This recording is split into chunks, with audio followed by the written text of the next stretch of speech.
Have you ever felt that the more aware you become, the harder it is to connect with others? But the deeper you go into your thoughts, the more distant you feel from the world. You're not broken. You're not being dramatic. You're simply awake. In a world that prefers to sleep, we live in a society that praises intelligence, celebrates innovation, and tells us that curiosity is a virtue. But something strange happens when a person begins to really think. Not just memorize, not just react, but think deeply. They often find themselves standing alone. Because deep thought doesn't always lead to comfort. It leads to questions, unsettling ones. Ones that disturb the easy narratives we're used to hearing.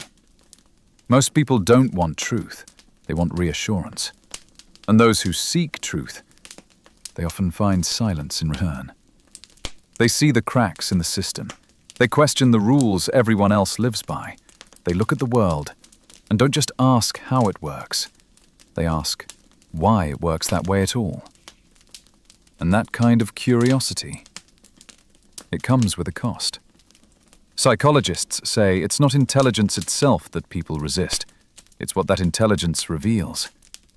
When you're around someone stronger, you might feel motivated. When you meet someone richer, you might feel ambitious. But when you're in the presence of someone who thinks more deeply than you might feel exposed. Not because they attack you, but because they reflect something back at you. Something you're not ready to see.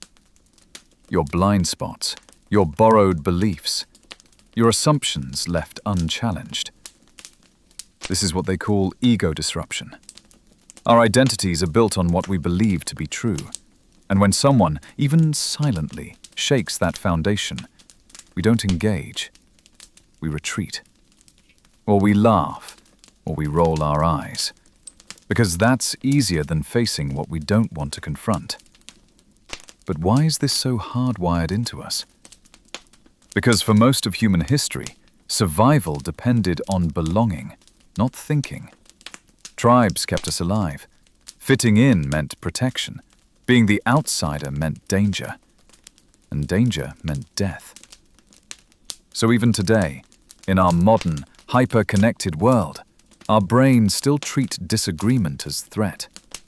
We don't say it aloud. But deep inside, the thinker, the questioner, the one who sees through the game, makes us nervous. And yet, we live in the age of information, a time where knowledge is more accessible than ever. Everyone has a voice, everyone has a platform. So why do deep thinkers still feel so isolated? Because attention has become a currency, and the system doesn't reward depth. It rewards speed, emotion, controversy, not nuance, not contemplation, not truth. If you want to go viral, don't be thoughtful, be loud. Don't be insightful, be entertaining. Don't be deep, be relatable. And so, many thinkers scroll in silence, watching the noise pile up, asking themselves quietly, is anyone else thinking about this? It's a lonely feeling, but it's not meaningless, because there is a kind of gift in that loneliness. It means you see. You see beyond the filters and the noise. You notice what others ignore. You question what others accept. You feel what others numb. Yes, it isolates you. Yes, it can make connection difficult. But it's also the beginning of freedom. The philosopher Schopenhauer once said, "The more intelligent a man is, the more he tends to suffer.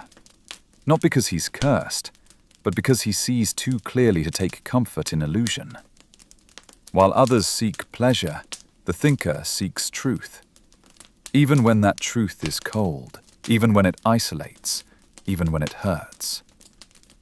So, if you've ever felt unseen because of your thoughts, if you've ever felt like no one understands the way your mind works, you're not alone. You're not strange. You're not broken. You're part of a quiet lineage, a hidden tribe, a small group of people who carry the burden and the beauty of seeing too much in a world that sees too little. You are not lost. You are simply awake. And in a world that fears reflection, being awake is the most radical act of all.